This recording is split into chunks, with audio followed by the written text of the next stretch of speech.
எவ்வளோ க்ரௌடில் அவ்வளோ பேரோட கோபம் ஆதங்கத்தை தெளிவாக பார்க்க முடிஞ்சதில்ல. இதில் தப்பு நடந்திருக்குன்னு நான் சொல்ல வரல.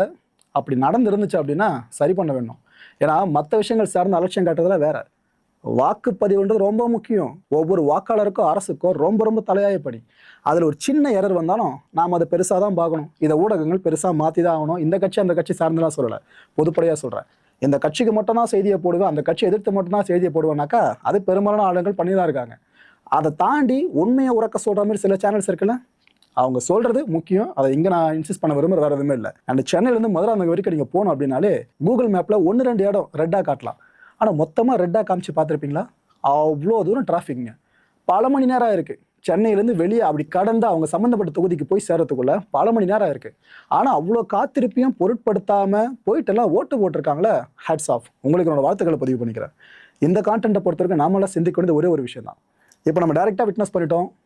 எத்தனை பேர் இதில் ஓட்டு போட முடியாமல் இருந்திருக்குமோ அப்படின்ற எண்ணத்தை நம்ம மனசில் விதைக்கிற மாதிரி சில காட்சிகளை பார்த்துட்டோம். இப்போது சில வாக்காளர்கள் ஓட்டு போட முடியாமல் ஒரு சூழல் ஏற்பட்டிருக்கோல, அது லிட்டரலாக தெரியுதுல. எங்க ஒரு 10 பேரை வச்சுக்கோங்களேன், நான் லட்சத்தெல்லாம் போல ஒரு 10 பேரை வச்சுக்கோங்களேன். இவங்களுக்காக ஸ்பெசிஃபிக்காக ஒரு டைமையோ ஒரு டேட்டையோ எலெக்ஷன் கமிஷன் ஒதுக்குனாங்கன்னா தமிழ்நாட்டில் பதிவான வாக்குகள் எண்ணிக்கை இன்னும் உயரமே தவிர குறையெல்லாம் வாய்ப்பே இல்லை. ட்ரை பண்ணி பார்ப்போமே. ஏதோ வரலாற்று சாதனை பண்ணிட்டோம் அப்படின்னு சும்மா பெருமிதமாக நினச்சிட்டு அப்படியே உட்காராம இதை இனிஷியேட் பண்ணி பார்த்தோம்னாக்கா அட்லீஸ்ட் இன்னும் கொஞ்சம் மேலே பர்சன்டேஜ் போகலாம். ஒரு 1 லட்சம் வாக்குகள் தமிழ்நாடு முழுக்க இந்த விடுபட்ட வாக்காளர்கள் ஃபுல்லாக இப்போ சேருதுன்னு வைங்க, அவங்களும் வாக்குப்பதிவு பண்ணுறான்னு வைங்க.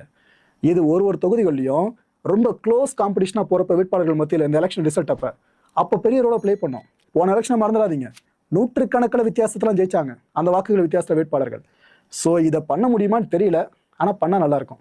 எலெக்ஷன் கமிஷன் கொஞ்சம் இதை கன்சிடர் பண்ணி பார்க்கலாம்.